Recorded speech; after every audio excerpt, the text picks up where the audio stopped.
Allez, 8h23, nous sommes avec Hervé Gattegno. Bonjour Hervé. Bonjour. François Hollande célèbre le 3e anniversaire de son élection. Aucune festivité ni déclaration publique n'est prévue. Il doit juste rencontrer des jeunes au Conseil économique et social. Vous approuvez cette modestie. Votre parti pris, après 3 ans à l'Élysée, Hollande n'a rien à fêter.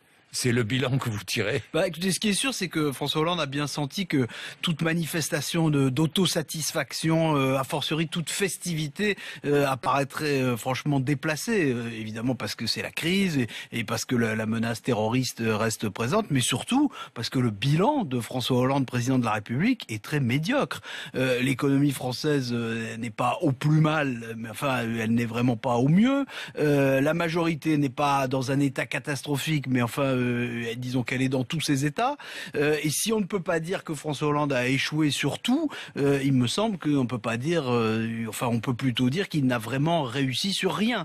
Donc au fond, il valait mieux que pour cet anniversaire, les célébrations soient à la hauteur des résultats, c'est-à-dire très modestes. Oui, mais François Hollande répète que les signes de la reprise commencent à se faire sentir. Vous pensez qu'il prend ses désirs pour des réalités? Vous savez, la psychologie a son importance en économie, et François Hollande a autrefois enseigné un petit peu l'économie à Sciences Po, donc par formation et aussi par tempérament, François Hollande est porté à croire que plus on parle de la reprise, plus elle a des chances de se produire.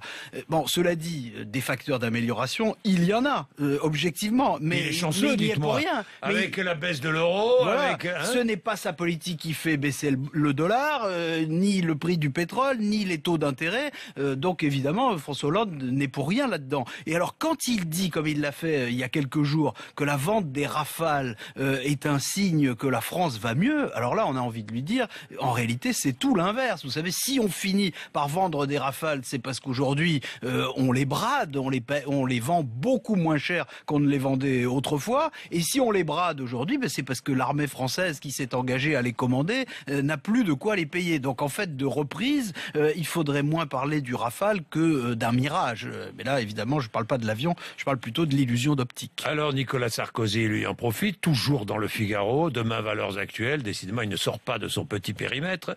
Il en profite pour répondre et reprocher à François Hollande d'avoir battu le record des promesses non tenues. Il évoque bien sûr le chômage.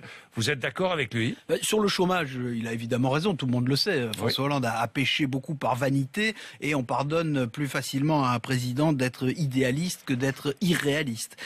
Cela dit, ce n'est pas vrai en réalité si on regarde bien que François Hollande aurait multiplié les promesses en 2012. Il n'en a pas fait tant que ça et puis la plupart de celles qu'il a faites étaient d'une portée réduite. Vous savez, comme les 60 000 enseignants dans l'éducation nationale, bon, tout ça n'était pas très ambitieux. Nicolas Sarkozy devrait aussi se rappeler que lui-même, quand il était au pouvoir, il a laissé s'envoler une grande partie de ses engagements de candidat. C'est toujours un peu comme ça. Le vrai problème de François Hollande, en réalité, c'est que sa politique est à la fois frustrante pour beaucoup de ses électeurs et navrante pour la plupart de ses opposants. Et en plus, je l'ai dit, elle n'a pas de résultat. Alors vous savez, l'un des slogans de François Hollande en 2012, c'était « réenchanter le rêve français ». 3 ans après, le rêve, il n'est pas très réenchanté, il est plutôt en chantier. Oui, mais pour cet anniversaire, les sondages marquent tous la défiance des Français envers François Hollande.